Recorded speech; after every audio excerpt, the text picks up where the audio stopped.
Omukenkufu. Yes sebo mwami Kisenyi. Sebo wasuze otya? Nasuze bulungi. Akakuba kakusanze wa. Kuba katonyerera. Era ng'abalimi baba basanyufu. Yes sebo. Baba basanyufu kitegeeza nti season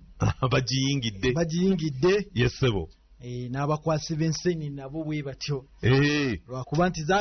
zaakendeera tebaazirabako mu Desemba zaali ntono. Ensenyi ne tulina zirunda bulunzi kati. Wabagamba gira emyaka tegiweze ng'ettaano. Lwagamba bannaye tuyige abamu baaseka n'okuseka ne bagamba kati wano Omukenkufu ndowooza ebyokukola bimubuza ate tulunda enseenene. Naye singa waliyo omuntu eyayiga okulunda enseenene mu Desemba eno. Yesebo. Eweddeyo omwaka oguwedde. Yandibadde bijoddolo. Yandibadde bijoddolo. Yasina bagenda wala akantwala omukisa guno okubalamusaako. Yesebo. Beebaze gye batuusizaako engalo wiiki yonna.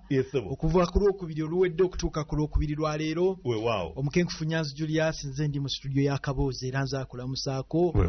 Era nkugamba nti nga bwe tugambye nti enseenene mulina okutandika okuzirunda ye tekinologi empya. Olina okutambula n'omulembe.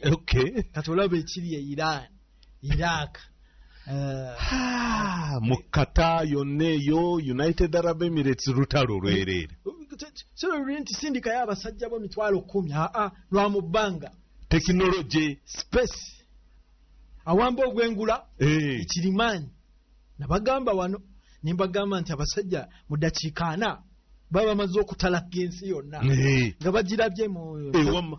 kino ekizungirizi kino ekyetooloola ensi yonna yegette ensi wamma mu ddakiika 4 kiba kimaze okwetooloola ensi yonna nga bakirabye mukulu anywa kacaayi Omukenkufu ali mu Kaboozi nkuwulira kati gwe banoonya gwe ali wano kyebulaba naffe tulina okuzuukuka yesebo at least tubenga abafaayo kuba ebintu nsi bwetyo bwetambula bamanya kati gundi ali wano nga basindika kikompo tebakyaddamu ebyo nti ate ba informant ate ba Mossad simanya bakube cover ba CIA nedda bwengula bwe bakozeseza 40 minutes ng'ensi yonna bagyetoolodde balabye gulu gwe banoonya ekitegeeza gwe baleka nga yalowooza tebamulaba baba basaasidde musaasire kakitegeeza mu military war strategy kati ensi egenze mu tekinologi nkuwulira naye mu space station teri mufirika aliyo yenna bannange nga baatuleka mu space station temuli mufirika yekka yenna tewali African country kuliko era Israeli, America, Canada, France, Uingereza, Russia bugudi bamugaana China nakola ye bamugamba oli mukopi date tujja kukirizaawo wano kola eyiyo Abamerika bagamba nti tetujja kusembeza Abachina bano naye oluvannyuma n'akola ki eyiye kati ensi bwegenze nti gwe banoonya yonna batunula waggulu aliwa ne bwe weekweka mu mpuku yesebo lenzi ziri zituukayo olaba ne Google Map ekulaga mwami Kisenyi w'obeera natya nendo giteekamo nenjigamba nti ndaga wano neeragira ddala n'omulyango bw'ensula bwete neŋŋamba kaggwamu dda. So n'olwekyo those are pertinent issues bannayuganda ze balina okutunuulira n'Abafirika si bye bino bye tubaako ne tukuba jjajjajjerebu kati ebyo ebintu kati era nabagamba nti mind the gap tosobola kwogera ku gap nga gwe togimindinze gapu nene nnyo ne bino G8 sima G20 batulimba bulimbi batulekedde kubanga okuwamba omukulembeze waffe dakiika budakiika muba basazeewo naye ate nga tuinvestinga loto era minisita namugamba side time ne space minister wa science nti ne space bagiteekemu amaanyi omukulembeze yaliwo Amini Dada yakola ki nakola baleeta ki satellite ndoza yali ennene mu Eastern Central oba south of the Sahara kati space technology is the future is the present actually tekyalina future eri present is the bu drone biki drone technology kyokka wana drone tuzitwala ku mbaga abantu ne batunula akaki kako kayiseewo bo baliraba bye bakola ebyo byonna kati nsi tekyamala budde nnyo okusindika abakombatants enoonya gweyagala ekitegeeza nti basajja bamukwatanga enseenene babeera ali waggulu mu space station ne batunula wansi ne bagamba ali wano tosobola kwekweka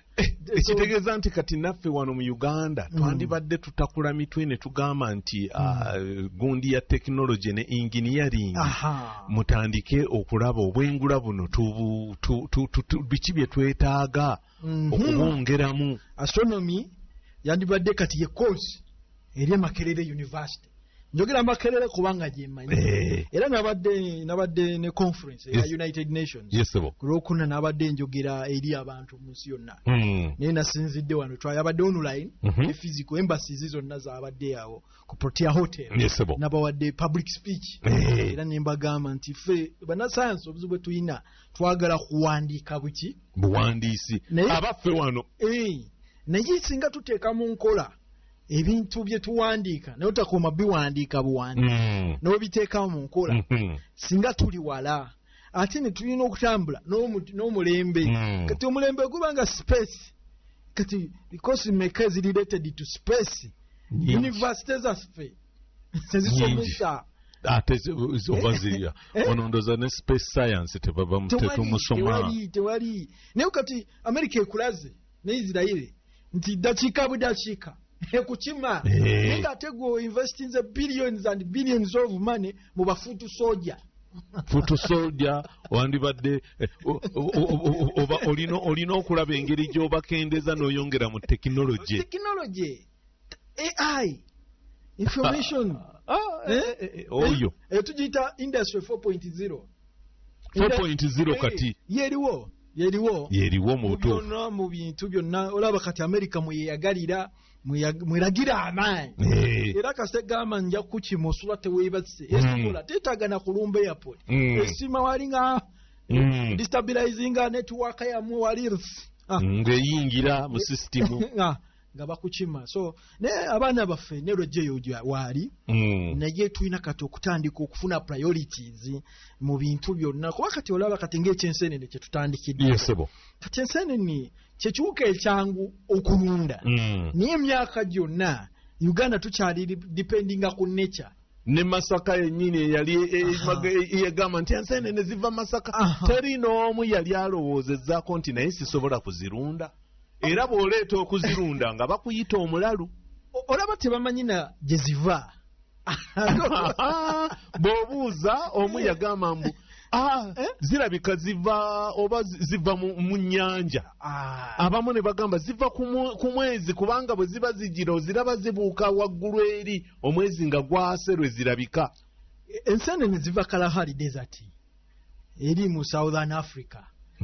Kalahari Desert mwe zibiika amagi amangi ennyo mu musenyu ogwo bwe zibiikamu ebbugumu lyawo liri mu winter kubanga South Africa ogimanyi ennyogoga mu myezi gw'omusanvu gw'omunaana nefuna n'ebbugumu tebalita Mediterranean type of what climate tugenda okutambula okuyingira mu December wali kati olufufuga olwo oba olufu olwo bwe lwegatta n'ebbugumu amagi gali nga gaaluzibwa bwe gaaluzibwa kati ng'ensenene zigoba ikweta zaagala nnyo ikweta zaagala nnyo ekitangaala kyova olaba nammwe muzikwatira ku kitangaala era bwe zikigoba kati Uganda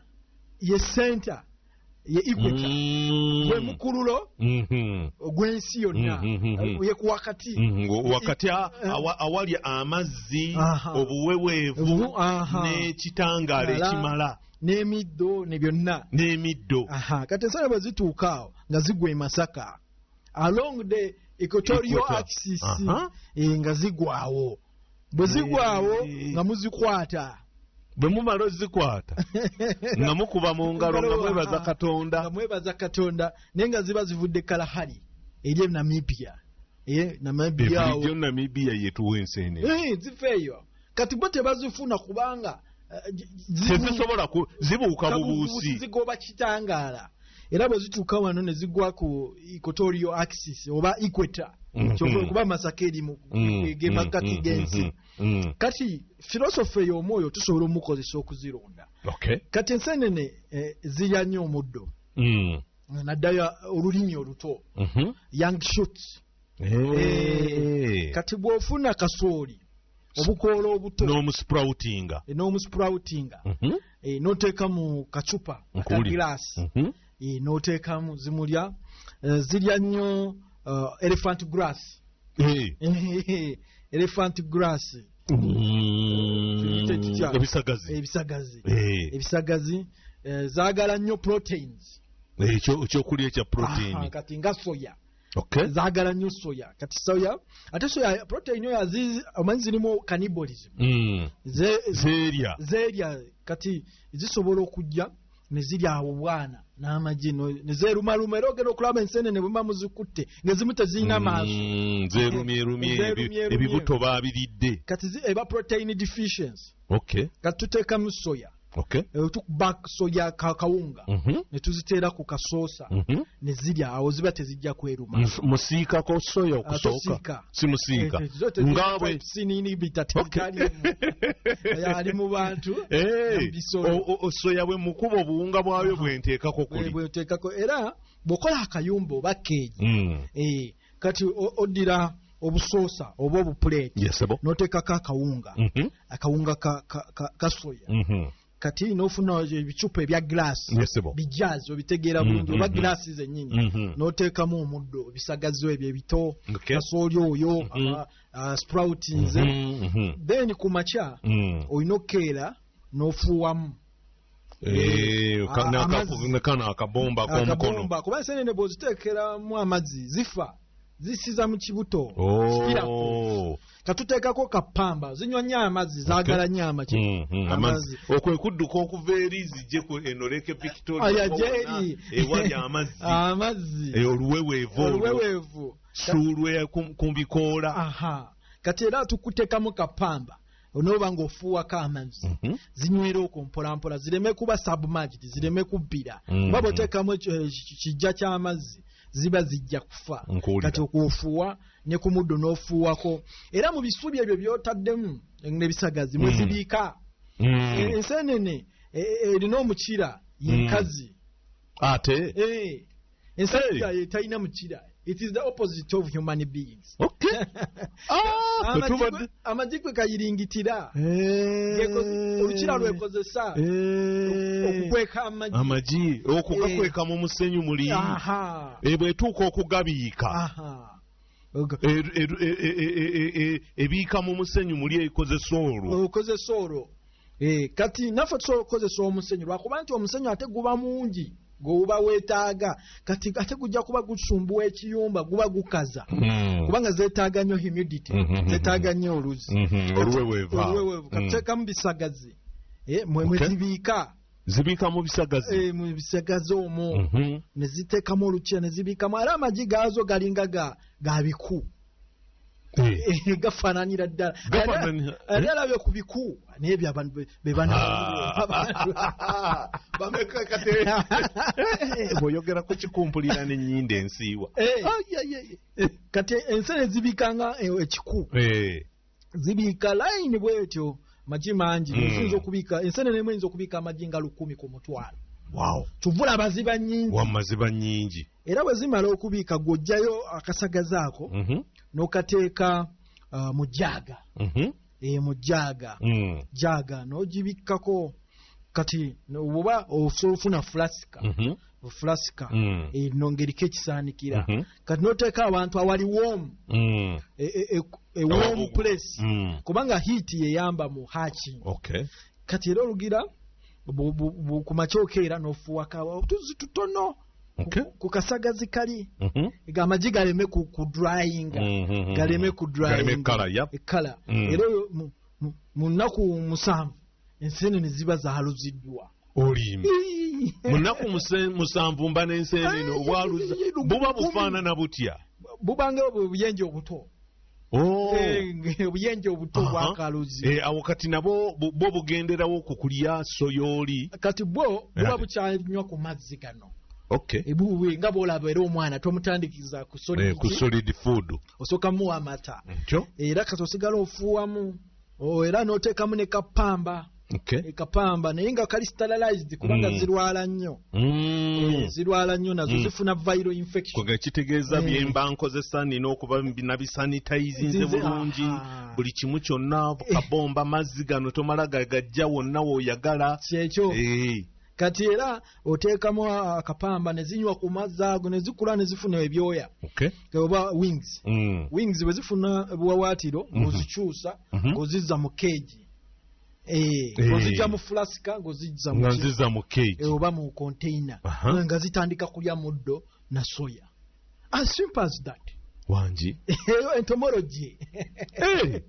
sayansi w'ebiwuka ng'ofuna sente empya neki empya n'enkadde ensenene 10 ziyinza okuzivaamu ensenene 1,000 oyazagamba mukeefu lwaki tokikola nakyo kati mwe munaakola ki ku duniya kati actually nga bw'okyogedde wano mbadde njogera abantu nga mbagamba nti self resilience omwana bw'ogiteekawo nga project abaana ne bagigirirako n'olaba ddala wano basobola okufaayo okwaluza kubanga biggest enemy ey'ensenene munyeera munyeera zisa bubi nnyo era z'omunyeera bwajja ziba zaagala kusenguka nkuulira era ne munyeera tebalima kambugu enjuki kasa munyeera ajja zinyiiga tebaagala akawuka ka mutawana era kyovolaba wamma abalunda enjuki eno wansi mu mugundi emizinga gino egiyimirira bayiwayo oyiro kati nakekeegi ne keegi eno ey'enseene tugiteekamu amazzi amagulu gano gatuula mu kibafu nga mulimu aki amazzi kamunyeera bwe kagwamu nga kafa kalwana kugira omwo nga kafa naye bwe tuba twagala okitwala ku industrial scale tukozesa containers zino containers zino ezishippinga ezo tusobola ozisabika ne zibeera insect proof ng'ensenene olinamu akakadde kalamba byemu ku projekiti byenjagala okutayalingirako nga n'abakenene mugamba jangu ndabeko omukyalo agenda kulya nsenene akwata nsenene omugamba genda okwatayo ku nsenene wali ng'ayingira container ng'akwata nsenene ate ensenene ziyimba zirina soprano nnyo ate toziwulire zinaagwa ekire ekyo oziwulira ziyimba n'olwekyo kati olaba nti that is basic science lwaki abazungu tebayiri mu research eno kubanga tebalina interest n'okuzirya tebazirya tropical treasure waliwo omuzungu omu eyali azirunda oba akyazirunda naye ng'aziteeka ate mu bukebe mu supermarket n'obusangayo mu capital shoppers zaabangamu naye kati ndinga atakyaziraba ndowooza oba kiki oba yabikoowa oba yakola atya baddayo abamu baba ba expatriates bamala naye ng'oli yalundira ddala ssebe enseenene kisoboka it is not rocket science kisobokera ddala kati kyo kiraga weakness mu sisitimu yaffe nti emyaka gye tuliridde enseenene tetuvangayo na knowledge yonna olaba nti ekintu kino kye tulya bwe kirigwawo nga naturally tekisobola kujja oba bali ab'e Namibia bwe balizimba mu Kalahari desert nga bolaba ab'e Dubai bwe bazimba mu desert nkuwulira tulinyumyako kinyume tuwabangawo enseenene so it's a wake up call eraga weakness mu system yaffe ng'Abafirika nti tuli fast kino nno kyakulabirako kubanga bw'olaba ku luno enseenene tezigudde oteekwa okuba nga waabaddewo ekyali eriyo oba weda yakyukamu mu Kalahari magi tegayaluzibwa era tezikyajja kubanga eri urban development etandise okukosa habitat eyazo bagenda basensera eddungu eyo bonna ba Botswana baani bonna bagenda balikulaakulanye kati ngaffe ababadde beneficiary emyaka mingi oba centuries oba millennium kati twandibadde katulinawo essomo ddamba nadde kubanga entomology kosi namba emakerere ne zoology basoma ku biwuka so ebiwuka kati ye future food security insect meal ebiwuka kati ng'obunyenye wanzige nga bazirunda bulunzi enzige tuzirunda nga nsenini ate enzige ziri resistant omunyera ne bwazirumba afa nazo zo zirina ekikuta kikaluba zirina n'obufumita obwo ku bigere kati olaba Kenya bali advanced nnyo munaddala Kenya Islands mu agriculture olwokuba nti government yabwe bawane permit okulunda enzige zirina protein zirina fats kati wetaaga mukene ng'olina enzige balunda nzige ne bazifumba ne bazikaza ne bakubamu protein source enkoko ne zikula ne zibiika Kenya nebeera great mu agriculture so n'olwekyo ffe nga bannayuganda bimu ku bintu bino bye tubuusa amaaso ne twasiba nnyo ku bintu ebirinaani constructive naani constructive ebintu ebitatwongerayo ng'eggwanga ne tubiwa a lot of importance naye nga these are the real issues ensi zerina okudiscassinga nti bannange nga tuswala paka nakati tewali asobola kwaluza nseenene tewali asobola kukola nsigo y'akati k'akabaala bannange obutiko obubaala tubuwoomeddwa ebbanga lyonna anti tugamba Katonda yaleese ne akati k'akabaala omuntu asobola okukalima kangu kalina symbiotic relationship omanyi kati lwakuba nti challenge nyina research era nabadde ngamba conference gye nabaddemu nti 99.99% ya research ya Prof Bioresearch ebadde self-funded tetufunye funding somenye wa ofana kyoggomo naye sijja kunenya balala kubanga vision ne calling si ya buli omu ne bagamba nti kuba singa nalina omuntu nga akuyambako ku funding nagamba nti project butiko tujja kuteekamu ssente bwe ziti omerusa obubaala omeruse ganodama omeruse kwegamba obutiko bwonna ekintu ekiyitibwa obutiko omuntu bwe yeetaaga kuba byonna nabiraba nga bw'obisomesa wali olina okubanga teekamuko ku magezi n'essente n'ennusu kuba kati nze amwe team leader businessman kati bukeera nga tosobola gamba abantu I don't have money ne bwoba toyina tebaagala kiwulira that's the biggest undercoming ey'okubeera business leader nti ne bwoba toyina sente oba covid waali oba Iran balwana kikoseza business bano tujja banyumiza nti okalo ba Iran ne Israel lulina engeri gye lutukosezaamu mbadde nyina ab'emmanja safrona abe Iran kati seba kati tujja mugamba tewali ki sente kati oba olina kukola nnyo kati oluusi time gyowa research eba limited naye nga singa nga mu European setting oba American setting kati you specialize bakuwa emmere bakuwa motoka bakuwa ennyumba insurance no getting a deep nali tandise okukola research ku butiko obubaala nenkizuula nti actually bwe nava ku university research yange saddamu nnyo ku researchinga business yantwalira time era bino byonna bye tubasomeseza mu 10 years nabivumbula nkyasoma oba nga nkyali mu lower school olimba kyekyo data gwe mu consuminga ne projects zangi nga sinaba ku graduating nga zembawa ze project nga wali mu ssomero sinaba bawaayo yanga nti nga mmaze okutandika Prof Bioresearch ekipya ekiriwo enjajiba wa maybe nga retirinze kubanga kino as a business kikutwalaganya time there's a lot of time you manage this and also capacity human resource yawano kugizimba replicating yourself it's not easy kubanga abaana mubakuza n'ekyejo katatebwa omuzimba ate oluse omuntu ayagala ate kufuuka gokyoli n'ayagala ate akugyewo mu second bbiri ayagala afuuke Prof Bioresearch mu kifo ky'okutuula agambe nti nkyayiga naye mu research gye nakola mwami Kisenyi nakizuula nti obutiko buno nakola ensigo eya obubaala bwe nakola ensigo eyo then okufruitinga okola akati k'akabaala bwe waali tagali naye nenkizuula nti obutiko buno bukula ku enzyme eva mu termites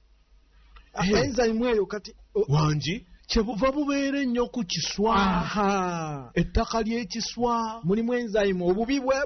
bw'enkuyege bwe stimulating akatiko akabaala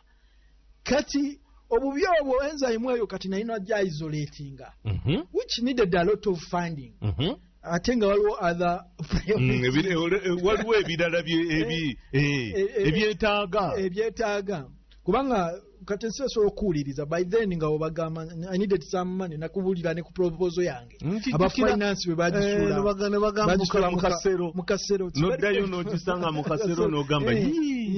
so ensi yaffe tetegeera research kati enzyme eyo kujja isolatinga yegenda okubeera breakthrough y'okulima akatiko akabaala tonnaba kujja isolatinga anti yetaaga sente ne time it needs 2 years. What? 2 years. Katate sente banchali awo nyino sasula abamamera nyino sasula aba oilo nyino sasula aba mukuraba nyino sasula aba mukuna nyino sasula aba flaxi nyino sasula aba okola nabo mukuraba okiraba nyino sasula ne media nyino sasula aba partners ba service providers mukuraba so nayenga eyo ebesobola okugaggawaza ki Uganda project yeyo project nene nnyo yetaaga okupushinga to the next level just enzyme eyo kasita tugifuna ne tugimultiplying enzymes can be multiplied kategeeza nti oli bwafuna sample bwafuna oba ettaka ly'ekiswa oba bwafuna emiti oba ebisubi ateekamu enzyme eyo kati akatiko kano ne kalowooza nti kali ku kiswa nga kameruka ng'ofunye bugundi ensigo y'akatiko ako ensigo nyangu yakukola tugikola anda tishuka kyekyuma kiri wakiraba nakiraba bulungi nkijjukira bulungi ekyo kyaggwa kati enzyme wano katiko akabaala is the problem yetaga investment ne time but given the responsibilities time eyo iso butajiba nayo kanpozi nga atenga mbagamba sijja kuddamu kusomesa mboza mkenfu kamale okuzuula tunaba tetufiiriddwa nnyo tomanya waliwo anaabawulidde emboozi eno mwami Sonko mmwe mulina ku bagezi be mu Amerika eyo n'abakya basobola kuba nkana akatiko ndoza kali very unique tokasanga buli wamu kaina cultural connotation kuba kati wa biggest investment yandibadde eva mu Buganda actually Buganda yandibadde gamba Buganda kingdom wakaliko n'emikolo gyako sebo muntu bava mu komera kebamuwa busanga omusezi nti kebakuwa katiko akabaala abaana omwana simanya alwadde ki era katiko kabaala kebateekamu naye nga ate future yaako eri threatened lwaki nti ebiswa byonna mubiyiyeemu eddagala enkuyege zifa ekitegeeza enkuyege bwevaawo enzyme eri teribaawo katigana tutuuka nga tukwogerako obwogezi nti wano waaliwo enseenene waliwo akatiko akabaala bimwe ebinyiiza mungu agamba bano nabawa buli kimu buli ensi n'ebiri uniiki byayo yes kubanga these are the things Uganda zeyandibadde ekola ki eteekamu sente zaayo waliwo n'ekirala ekyabula amasiinya nagenda egundi eyo sese eyo nenoonya amasiinya baaganoonya twagalaba nembagamba nti agaleeta nina emitwalo 2 njagala kulya ku masiinya netumalayo ennaku 3 baali bagambe waliwo omuvubuka eyo yamanyi okugano n'ayingira eyo binaza nti baabitema biri ebyali nakyo biri ne balekayo bino ebirala tegabeeramu bafuuyira eddagala biki amasiinya simanyi oba gakyali abeekalangala musobola otubulira mukyalaba ku masiinya naye nali njagala kuba oli yawaana amasiinya ne nga nteeka okugalyako naye wa tukyagalaba kati that is also now in words ebigambo nsuubira nti tulina okubaako nekyetukola tetujja kutunula butunuzi kuba kale yes bali abasajja balina space station yaabwe beekalakaasa kyekyo kye basobola okukola kubanga amasiinya tebalina n'obutiko obubaala tebalina era bwe bamanyi batoni research bwe bagikola byaggwa erya shiteke abajapaani very advance naye kati ebyammwe era babatunuulira butunuulizi so n'olwekyo it's a wake up call ngaffe abafirika okubaako nekyetukola naddala ku bintu ebyaffe. Technology atandika bw'atyo ng'ali subsistence ate n'afuuka advanced nnyo. Bano abasajja n'ayima mu America oba n'agamba kati noonya mu Babiloni n'amukuba bakozesaako obutaddooba. Ne bubwokya ne bukola ki n'okubwokya bakozesaako envuumuulo ewamma okulwana mu ntalo envuumuulo nga bagenda ne bazisiba mu kyayi Abayisirayiri. Eyo Dawudi si gye yakubisa Goliyasi yali envuumuulo ye yali emmundu y'ebiseera ebyo. Naye tebalina contentment, baagala okwerwanako okwetereeza. Era bw'osoma ekitabo ekya Quantum Success, nkuwulira Ugandans tulina twetaaga amaanyi bwe gatyo ti folusi tulwa tulowooza Katonda ne kiba self effort okuyaayaana okw'omuntu okukyusa obulamu okukyusa embeera kintu kikulu nnyo. Otherwise bw'oweebaka nga ne quantum energy yo ekendeera evaporatinga sisobola bakiyita making it manifest sisobola kati oba weerangiriddeko obutasobola n'okyafaaminga ng'okozesa olulimi affirmation gwe mugigi ekitegeeza si kirungi muntu kugamba ndi mwavu buli lw'ogamba ndi mwavu obwavu nabwo nga bujja gamba nti ngenda kufuna ssente kwegamba nature listens nature erya ky'ogigamba kyekuddiza bw'ogigamba ndimu amaanyi ngekuwa amaanyi. Kati nature mubaamu God abamukiririzaamu mubaamu small gods abakkiririza mu lubaale ne mubaamu energy abakkiririza mu nature the laws of nature. So kati naye ekiva mu affirmation nti okukyogera then it manifests. Oli era akugamba make it manifest. Abalokole batukulira nti bwakuba essimu kyozza equal action. Bukanyuga ejjinja oddizibwa jjinja, bukanyuga ekitala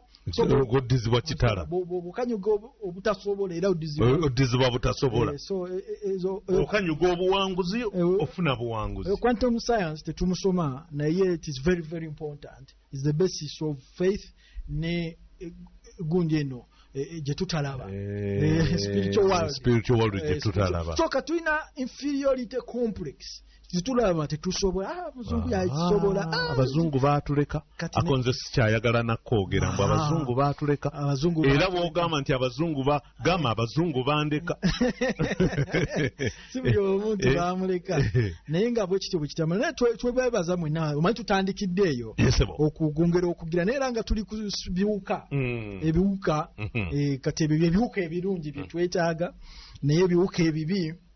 nabagamba mukozese buto w'ensogasoga abimalewo ate mu mbeera eyo tusigaze n'obuwuka obulungi mu lukyenda bwe bayita probiotics. Katolaba ne sente ziri mu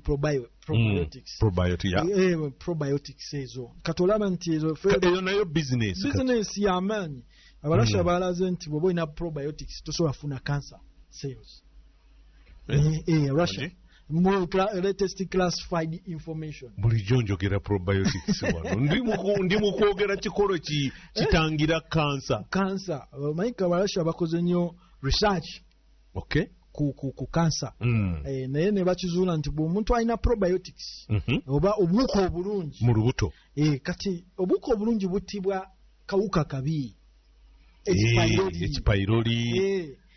olumu mukyenda n'aleetamu obutuli cancer gundi najja amabwa ne gajja n'ofuna ulcers ate bwe zirwawo ennyo ate ne cancer naye najja. Naye kati bwe tukozesa peppermint emirandira mulimu menthol ne menthol ata H pylori katata H pylori yatta obuwuka bwaffe kyovula bw'ofuna ulcers eventually ofuna cancer w'ekyenda era abamu bakomplaininga nti omusawo yaŋŋamba nga nyina ulcer yes omusawo yali mutuufu kubanga bamba nenya abasawo nti yaŋŋamba nga nina ulcer kumbe nina cancer yes kyasooka kuba ulcer era nga ze zirabika amangu then eventually n'afuuka kookolo kuba cancer atandika nga bbwa oba inflammation kazimbazimba ne kafuuka kakyetwala ne katandika okukola oda ezaako mu mubiri ne kagamba njagala nange abanfaanana ebanga rebellion kati abakaasa aba yawukanye ku mugendo nkuwulira kansa kaasa kansa kaasa mukafunyako simple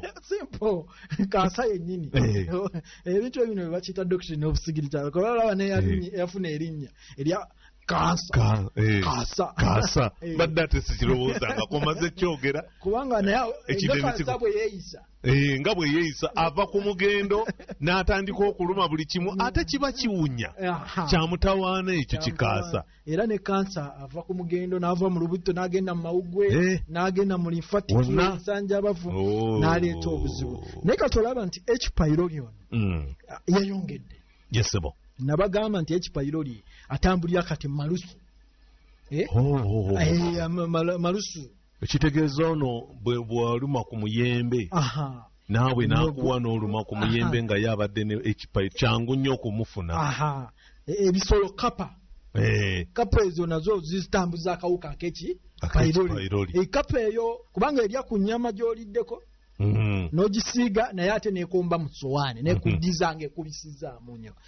era kapa abantu baffe wano bazaagala nnyo naye kapa zirina ebizibu bingi nnyo ate abantu bano balina okukimanya nti kapa kati nga abalwadde b'HIV etambuza ne protozoa gye bayita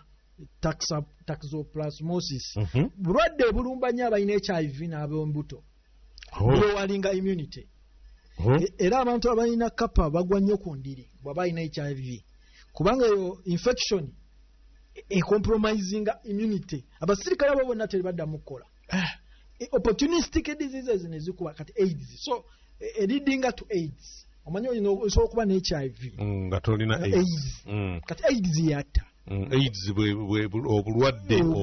obujja oluvannyuma lwa immune system yo okuba nti yanafuwa ng'ekisipi TB embiro kansa nkuwulira byonna immunity bw'eba ekola omuntu aba mulamu nebyo atandikira eri mu H pylori lwekyo tobeera na H pylori weewaanawaana nti munaye banzuddemu ki dduka mangu manya obuzibu buyingiddewo noonya ekitereke asiika obuki kyofuna nakiyita asiika obulamu kubanga nze nkimanye kino kigenda tutaasa kati nga H pylori wabeera tosobola nakuba na probiotics kubanga H pylori creating acidic environment ate buno obuwuka probiotic tebwagala alkaline environment era kyova bagamba okujjanjaba cancer alkalize first alkalize ebyasidi bijjeemu kubanga asidi promotinga H pylori ate alkalinite creating probiotics nabasomesa wano okuzikola kati nga cabbage ne cabbage zammwe lwakuba muzifuuyira ninga yandibakimu otunula bwoti noonyenya mutwe cabbage zino ezaffe zino muzifuuya naye zinungi nnyo zikola probiotics sauerkraut kati ofuna cabbage eyo naye sooka oginyike mu kisula eveemu obutwa buli obukoze ekyobo obw'eddagala libafuuyiddemu bwoba ozirimye organically perfect ekirungi nnyo limayo mu compound yo watuyigiriza okulima naye bannayo batuli kuwaaki watuyigiriza okulima ebintu mu nsawo wano mu lujja ebyo twabyerabira dda bakiyita vertical farming lema kwekwasa sirina ttaka we ngenda kulima mugamba nnima emboga gye ngenda okukola mu probiotics kati probiotics ozikola otyo okwata cabbage eyo n'ogisalamu emirundi ebiri oba gumu kati n'ofuna magadi wali ku prof by research nabagamba magadi ayawukana n'ekisula magadi ye ava muleke magadi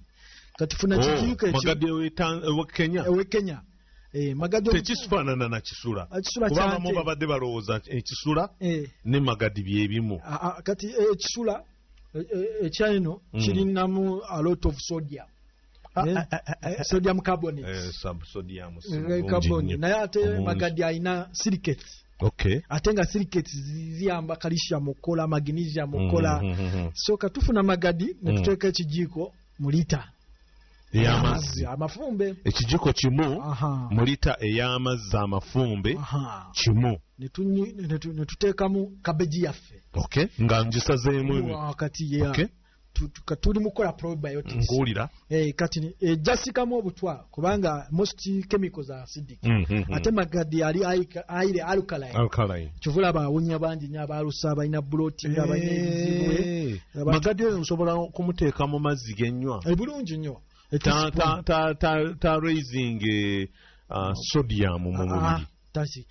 kisula kiri raising sodium kubanga kisula kina sodium carbonate magadi alina silicates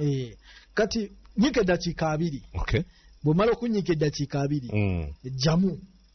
kabejiyo kati oginazeeko oginyumunguze then omanseko Himalayan salt wano wowasalidde osemanseko Himalayan salt nga teaspoon ogizeewo nga bwe yabadde nga namba ogisibe n'ekyayi ogisibe ogiwanike ku kibanyi wangi bw'oba tolina kibanyi mufumbiro bamu n'ekibanyi tebakimanyi abajjajjaffe baanikangawo nga bakalizaawo ebintu ebbugumu eryo lijja kukola probiotic formation omanyi Himalayan ali alukalayi kati probiotics ezo kati bw'onaamala wiiki emu okijjeyo tevunde anti otaddemu omunnyo kyekyo otaddemu omunnyo tevunda nkulidde wabula efamentinga ekatuuka fermentation ate eyo eba ewooma kati nga bwala aba Ethiopia balya injera fermentation wano twalinanga bongo aleeta probiotics ne bongo balina probiotics bulungi nnyo naddala akoleddwa lokale mu mata agatali mu hormones gundi ate nte eri eyaffe eridde omuddo eri yokka ankole kaawo oba nganda eyo nga yegenda n'eri omuddo amata g'ofumba ne kujjako kakurimu kali akayero obulungi kyekyo kati eyo kabeji bw'omala ogisalemu saladi kati bw'ogirya probiotics zeezo kati ekyo kijja kutuyamba okuziyiza kansa ow'omukyenda n'ebizibu by'ekyenda kati bw'ogattako ne peppermint oba ogenda kutta H. pylori nga kabeji ezo bwe zityo ze mulya nemulekerawo ofuuyira tulina eddagala lya abiside eririnakyo tukola mu viniga n'amasavu g'empuuta wabisomesaako ekyo nkijjukira bulungi nti ogoba ebiwuka mu gundi n'ebirwadde mu nnimiro kozesa ebyo then tulina era omusulo gw'obumyu oguli fermented nakyo gundi fertilizer eyo nolwekyo knowledge tugibawadde in the 10 years muli knowledge rich muli application poor tuganye buganyi twakwata ic so mwami sanyu botta H. pylori kintu kikulu nnyo mu bulamu bwaffe naddala mu mbeera eno gye tulimu endwadde ez'omukyenda ate bw'ogattako buto w'ensogasoga natta ebiwuka ne cough bomb awo ojja kuba n'emirembe mu bulamu bwo kubanga ebyo biwuka biri unwanted ate bingi bisinga ne bino bye biri wanted abantu bano singa twalina microscope n'otunuza buli omu mu kyenda kye ne ku lugalo wandirabye obw'omutawaana obuli mu lubuto aba balina United Nations balinamu tepu wamu uku wamu raundi wamu pini wamu threadi wamu balimu ne amiba banywa amazzi agatali mafumbe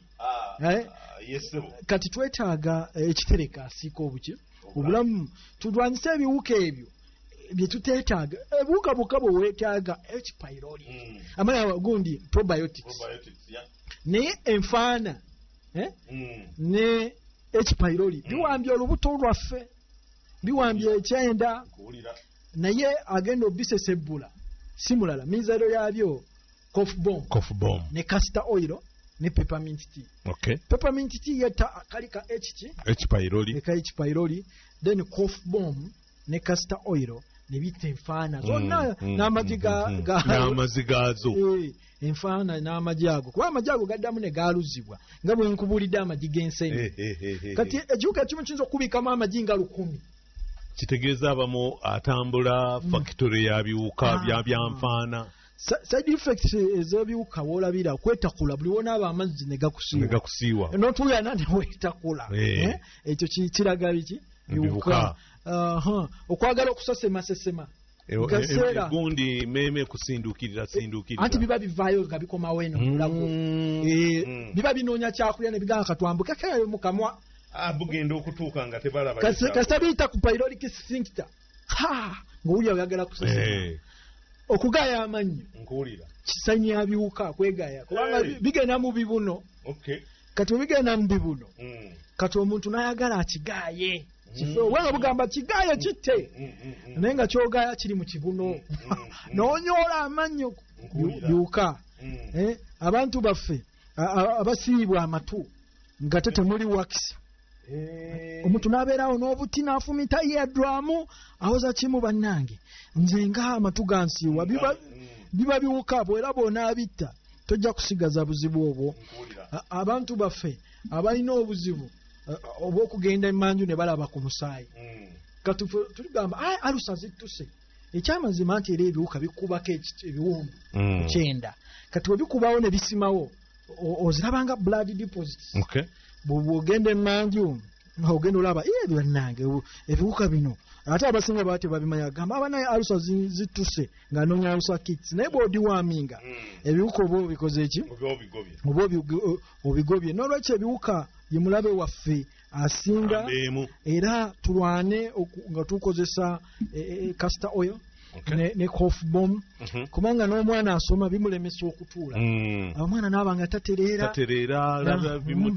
bimutusumbuwa agenda emmanju okweyamba tayeyamba akomawo tatereera concentration ebeera poor nawe eyebaka bw'oba weebase tosula kwebaka wekyusa ne wekyusa ogenda okulaba ziri ssaawa 10 tonneebaka obeera awo tuweebaka bulungi ekiro emisana ate n'olya ng'oyagala omanyi bwe birya bifuka kabwe bikufukamu n'otulo abakololakolola ng'ekifuba tekiwona ng'oguza antibiotics zonna ozimazeeyo cough medicine yenna biba biwuka tufula cough bomb bagamba abantu akola nnyo mwami Sonko yasinga okutendereza cough bomb atuma n'abantu banaye ka cough bomb kange mukandeetere nze nenze manyi biwuka bya Amerika biba bibasumbuwa abantu baffe ate sirapu zaabwe omanyi Omufirika ebiwuka bye byanjawulo n'ebyomuzungu kati ebyaffe ebyaffe bikambwe bisanuula n'olubuto bigenda mbakadde mumawugwe netugamba omukadde alina pneumonia alina lubyamira kumbe ebiwuka bye bikoze ki akyatuuka nga omukka abakamuki abakamubake constipation bikola road block ng'emmere yetuumaawo naye cough bomb abisesebbula era tabirabako bw'okozesa ebintu ebyo ebibiri ezo zonna ky'odiwa amaazi olaba nakirabira ku gundi tukita leads mu research mu drug development and research oba kye bayita bioprospecting tulabira ku bisolo bino ebigezi nga kimpanze kyerya abazungu kye banoonyerezaako ekyo bava babibeeramu ennyo ne batuula ne babiraba olowooza kyokka abazungu bansobera ne babeerawo ne batunuulira ekimpanze ne babikolako oba baba babirabirako so nno bo bali mugamba nti bino bisavaivinga biti ebitalina ddwaliro waliwo kye bayita gorilla tracking era bwe bajja wano bagenda eyo bakola gorilla tracking ne bagosula ssente pamiti za bbeeyi ne weebuuza n'ogamba oli akwata atya $300 $100 $50 naye bafunamu kye bayita drug discovery bwe babeerayo babistadinga wana ebisolo bya bika bibiri ebivumbula eddagala embuzi ne chimpanzee era ba research abamanyiza of pharmaceutical companies ezo zikozesa nnyo ebisolo ebibiri embuzi kyeridde kiba medicine emwanyi eno yazuulibwa mbuzi ya kalidi wa Ethiopia yagenda n'eri emwanyi n'enyenyanga akakira ko kalidi nti mbuzi yange buli lwerya lwaki eba nsanyufu mu 16th century kalidi ng'atwalira mawulire bakabona nga bagamba gwe oli musiru gwe biki bino byotuleetedde nga bakanyuga mu muliro akaloosa akaava omwo ate coffee roasting siwe yatandikira nkuwulira kyova laba Ethiopian coffee ali highly respected. It is an international brand. Era geographical indicator number. Baina copyright. Tosobola kubanga oli Uganda n'ogamba nti okola Ethiopian coffee. Bakukwata. Kubanga waliwo story y'embuzi ne kalidi ne mwanyi. Era mu Europe waliwo coffee bars. Baziyita kalidi. Kalidi? Kyava kwekyo? Kyava kwekyo. Bajjukira kalidi. N'olwekyo kikulu nnyo abatuuliriza okwekwata ekitereka asiika obulamu era chimpanzee bwebanga enjoka zijiri bubi eryayo amatungulu wamu n'ensogasoga neryoka efuluma ebiwuka kati bo kye bakola nga balaba eridde amatungulu eridde ensogasoga nga bayolawo n'obubi obwo nga babutwala mu labu nga balaba buwukaaki buno buwukaaki nga bagamba tepuwamu n'okufeefudde nga bagenda mu nsogasoga nga bajjamu extracts nga bagenda mu matungulu nga bajjamu extract nga bagatta nga bateekamu starch ewakasavu era gwe tulimye nga bakoleetera nga bateekamu ne stevia waba bakuyambye oba sukurosi nga bakutunza nga bagamba diwama nga bilioni ne bilioni $. Bagamba ayina yakola ki yeyo ayongerwako ate atamanyi n'akatono kayina bakatwala n'olwekyo tuzuukuke leero emboozi tukubye kasavu kanyama yesebo naye nga yonna ebadde yeetooloolera ku biwuka waliwo ebiwuka ebirungi n'ebiwuka ebibi ebiwuka ebirungi museenene n'enkule probiotics zibayigiriza ate biri ku level ya bika bibiri mu amikisenyi waliwo ebirabibwa ebirabibwa zenseenene obunyenyenkule n'ebitabalabibwa bubuuka obwo bu H pylori ne probiotics so byombi ebirabika n'ebitalabika oba ebirabibwa n'ebitalabibwa mulimu ebirungi n'ebibi kati byonna bayigiriza ebitalabika ebibi ebiwuka ebibi ebitalabika ye H pylori ebiwuka ebirungi ebitalabibwa n'amaaso gaffe ze probiotics bagambe mukozese cabbage okola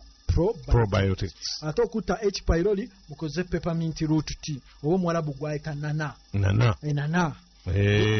era mukitereka asiika obulamu mwali n'enkozesa ye eri ate ebiwuka ebirungi ebirabibwa mwe muli enseenene bayigiriza okulunda enseenene mulimu obunyenyenkule nabasomesa ddamu sandawuni okulunda obunyenyenkule era nimbayigiriza okukozesa ne soya okulunda enseenene wamu n'ebisagazi era mu lesoni ya leero ebiwuka ebibi ebirabibwa zefaana kuba ntepuwamu ogiraba nako abamu bafuluma emanju n'abiraba nako nga biteevuunya nembagamba tukozese butto w'ensogasoga wamu ne coffee bomb okubita era obinywa ng'omaze kusiibulukuka kitegeeza tobinywerawo ng'olidde emmere kati bw'oba tosiiba ku makya nga tonaba kulya omanyi omuntu akoma okulya saawa 4 abalala 12 kati enkya ku makya nga bakazuukuka oteka akajiiko ekijiiko kiramba ekyensogasoga wansi w'olulimi okibutike kumala eddakiika 2 olumala okole ki omire bw'omala okumira nywayo coffee bomb ava mu mirandira gya kalitunsi sedero wamu ne peppermint togenda sigaza biwuka bibi mu bulamu bwo ate buli wokuba ebiwuka manya ogenda kuba mulamu kansa oba omugoba ebizimba ebimu biba biwuka nga byekwese ze tuyita inflammation bisajjula kasobola bawazimbe bigamba ebirisa bingi nga biyingirawo nga birya so n'olwekyo bw'okozesa ekitereke oba obigobye naye olwekyo mwebale nnyo okutuwuliriza mwekwata ekiteeka asika obulamu ku mitwalo 6 n'ekitundu ne sukali w'amatugunda mwali kawaga ganodama mwali ne black seed asitula immunity mwali ne kuponi egenda okuwanguza ebyuma ku lunaku lwa Idi era bw'ogula ekitereka asika obulamu ku Prof by Research ne ku Equatorial ng'ogyeko okuba ebiwuka nga bwe mbanyenyodde mulimu omulimu ekyuma kiwagala kyuma kyekyo ng'olina ekyuma tekiwagala kiti ate ekyuma bwe kyewagala n'ekyuma tugamba kifuuse sharp akambeko kaba blunt tosobola kukatwala ku kiti nkyo nkawagale ofuna kyuma ki kyekiwagala kati bw'omala okwagala bagamba nti kali sharp kati n'ensi yeetaaga abantu abali sharp so kyolina okukola kwe kufuna ekitereke naffe tukuwagale tufuke sharp ogambye ku Yidi tukola tutya ku Yidi kunaku kasita owulya nga balangiridde Yidi gwe ojja kujja ku Prof by Research ogule ekitereke oba nomba okigula kati tujja kwesanga ku Kitante Primary School we wagenda okubeera omukolo ogw'okubigaba manyi Kitante bali organized balina clubs balina Kitante high primary ati tuzimba bamusayi Kitante primary kirungi Uganda ku museum webale kuba ku Uganda museum Kitante primary school Kitante primary school yesebo ndayo ku Uganda museum we tugenda okubeera abantu baffe tubawe ebyuma 10 bagende batandika emirimu ekyuma kiwagala kyuma twewagale tuli ku 0702 0702 06 emu6 5 kanjiddemu eri 0702 06 emu6 5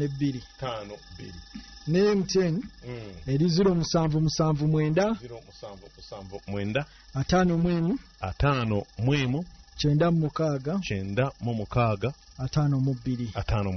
abo bo tufuna bulungi nnyo Prof by Research